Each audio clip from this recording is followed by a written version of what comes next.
Hey, welcome back to Nerd Gab. My name is Anil, and I'm the host and creator of the Nerd Gab community. And I have a feeling that I know what you might be thinking. Is this guy really still trying to do these podcasts?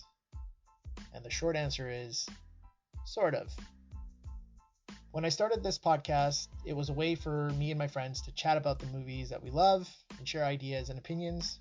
And at that time, there was, at least from my part, a big interest in doing these episodes for every movie that came out.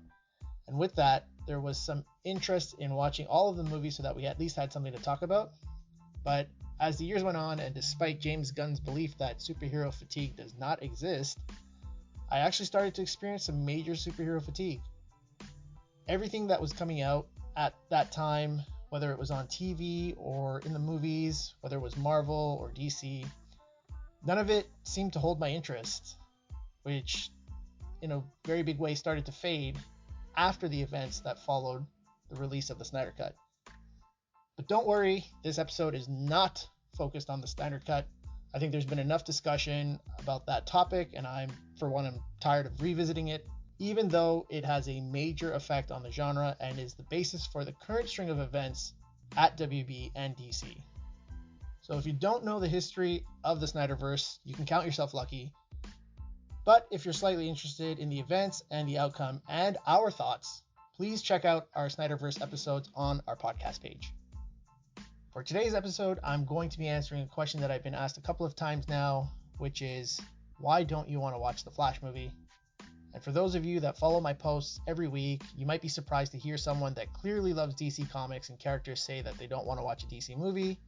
But what might surprise you even more is that my reasons have nothing to do with all the drama surrounding Ezra Miller or Ben Affleck or Henry Cavill.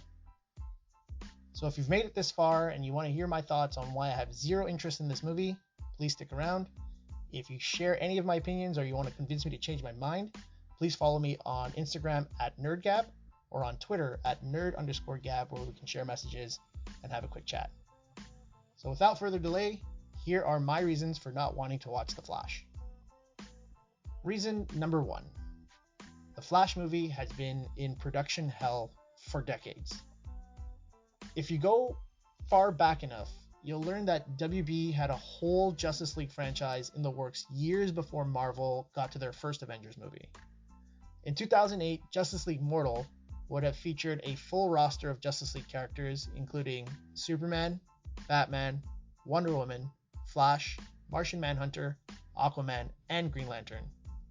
There were even subtle references to this in other movies, like I Am Legend, where you can see a poster for a Batman-Superman team-up movie. Around that same time, there was a lot of buzz around Ryan Reynolds being cast as the Flash in a solo movie, and at that time, before Deadpool and before his awful Green Lantern movie, that was a really anticipated casting choice for the fans who actually had support for this. So in short, there was a Flash movie script in the works that just never saw the light of day. Part of the reason for this was WB's focus at the time on their heavy hitter franchises, Superman and Batman. This is why we saw a reboot for Batman in Christopher Nolan's Batman Begins in 2005, and a reboot for Superman in Bryan Singer's Superman Returns in 2006. For the same reason the Flash movie never got off the ground is the same reason it took the Wonder Woman movie decades to make, even though a script existed in its early stages from 1996, and then again in 2009, when Joss Whedon was tasked with rewriting it off the popularity he gained from his TV series Buffy the Vampire Slayer and Firefly and related spin-offs. Wait, maybe Joss Whedon's poor treatment of Gal Gadot on the reshoots for Justice League 2017 stemmed from his saltiness of the studio hating his script? I guess we'll never know. So, in the very early formation of what would later be evident of WB's complete lack of direction for their superhero franchises, we now know that they had no invested interest in taking a risk on a Flash solo movie or a Wonder Woman solo movie, at least in the early mid-2000s. Skip ahead to post-Snyder Cut, and now we have our first look at some Justice League members, including Wonder Woman and The Flash, and now The Flash has a solo movie in the works. From that time, WB goes through a combined total of 13 different writers and directors between 2017 to 2019 before they finally landed on the current director, Andy Muschietti, and the writer from the 2020 Birds of Prey, Christina Hodson. With this many different creatives and different versions of the script being written and rewritten, all the while WB is going through structural changes, the movie's already on an uphill battle even before it began shooting in 2021. And that's before any of the drama with Ezra Miller or any of the impacts from COVID and the reshoots, because the company is changing direction every week.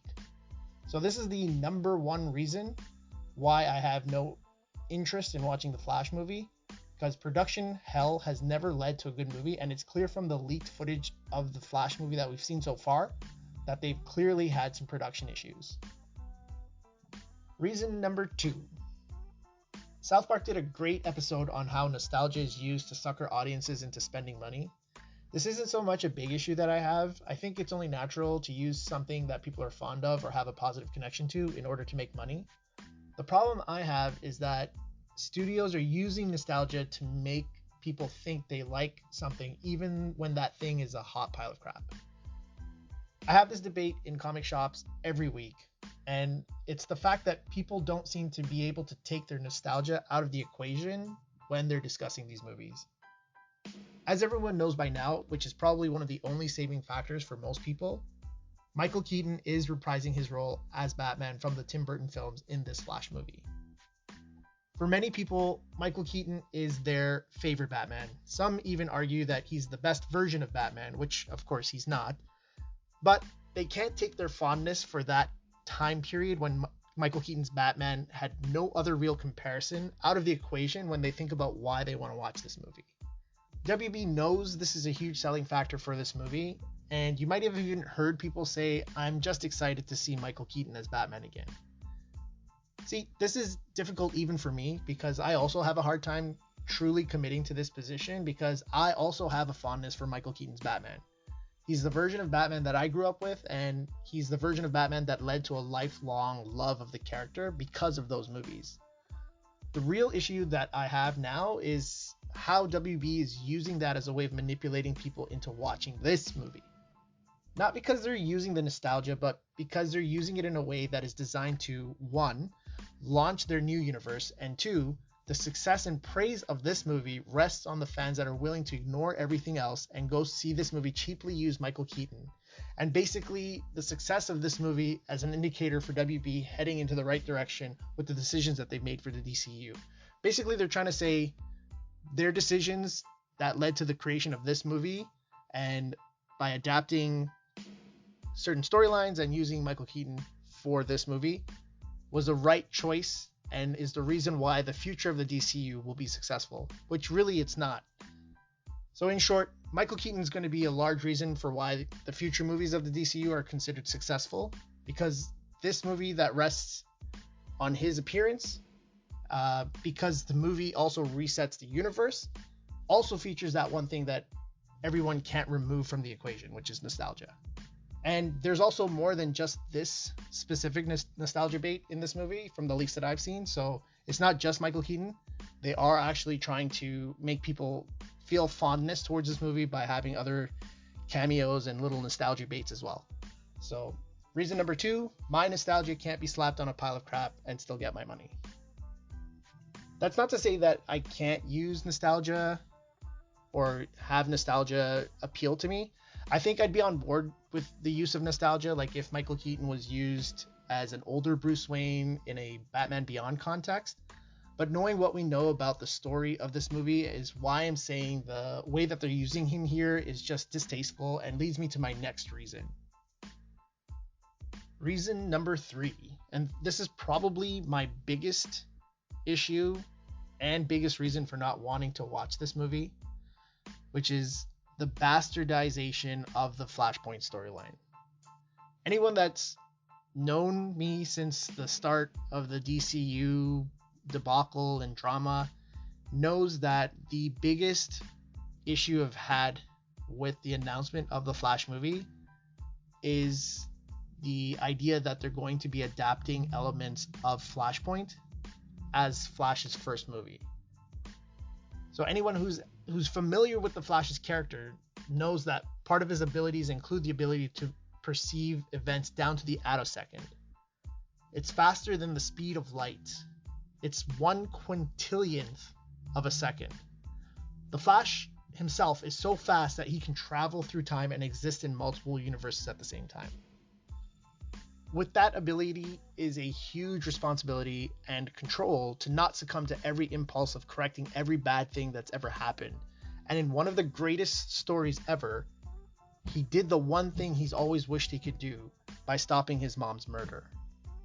This is what happens in Flashpoint, and there have been a few different adaptations of this miniseries in the animated series and in the CW Flash show, but probably the best adaptation, which is, in my opinion, the most true to the source, is the animated feature film called Justice League Flashpoint Paradox. If you haven't seen it, I highly recommend it.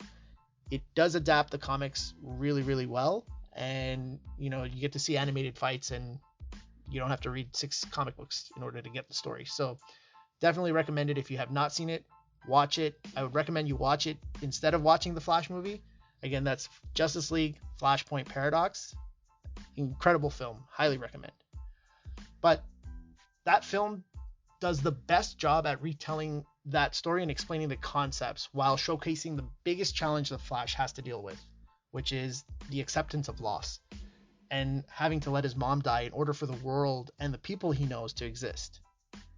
The Flashpoint comic series was used in the comics as a way of launching the era known as the New 52, where much of the existing character base is the same, but with smaller minor changes. It was also a way to show that the Flash was a majorly important character for the DC Universe and that his actions led to the creation of the New 52. It was also a way for new comic book readers to jump in and still experience a new but familiar starting point for these characters. The Flashpoint storyline, if anything, is a cautionary tale about not giving in to impulses and what the ramifications are for changing the things that make us who we are. And for the Flash, it was a way of him finally closing the book on what would life be like if he was able to save his mom by finding out he caused a series of events that led to a world-destroying war between Atlanteans and Amazons. In short, Flashpoint was a story that takes place late in Barry's career as the Flash. It's not an ideal place to start your first Flash movie. This sort of ties into my last point about resetting the universe and using nostalgia, because in the real world, WB is looking to start over with their DCU franchise. They finally have someone at the top who's forming a plan on how to build the universe, which is to come after a major reset. So practically speaking, Flashpoint offers a way out, and naturally they would use that storyline as a way to reset their universe and chart a new course. The problem is they haven't done any of the groundwork to make Flashpoint movie have any meaning or substance. They're literally making this movie to reset their franchise. That's the only reason they're doing the Flash movie as Flashpoint and not doing an origin story or not doing a world building story that establishes that character in his universe. They're not trying to dive into the complexities or challenges of the characters, and they're not trying to give a proper send-off ending for anything that came before, and they're not even adapting the Flashpoint story accurately. If it's not a true adaptation, why even use elements of that if not only to reset your universe, if not only to reset your franchise? In my opinion, it's not a true adaptation if more than 50% of the source material is changed, and those changes were made to nostalgia bait the fans. On these points, I can talk about for hours, but the summary of this is that the first ever Flash movie should never have been a bastardized version of Flashpoint. That's not where you start with the character. The only points that can be made to defend this is the fact that people who are going to watch this movie already have a sense of Flashpoint because they've heard about it or they've seen it in the CW series, or they'll just relate this type of storyline to the multiverse movies done by the MCU. I mean, even X-Men had a Reset the Universe movie, so my guess is that a lot of people are already familiar with this concept. But to know the fact that they poorly adapted one of the best stories that could have still worked if they did adapt it properly is utter bullshit. So it may seem like I zipped through all of these points, but to recap, the Flash movie may try to dangle the member berries over our heads and try to hide the fact that they've never had a solid vision for what the character or movie would be. And they may try to hype us up by adapting one of the best storylines, even though it's clear they've chopped it up to the point that it's unrecognizable. But all of that is not enough to entice me into caring about this movie, especially if one of the leaders of this new franchise says our universe doesn't really matter until my movie comes out, which is Superman Legacy. So every movie before that is unimportant to the future, which essentially doomed Shazam 2 and will likely doom Aquaman 2 as well. So in short, this crap may be intended for the simple audience, but I do not have any interest in seeing The Flash. That's all, folks.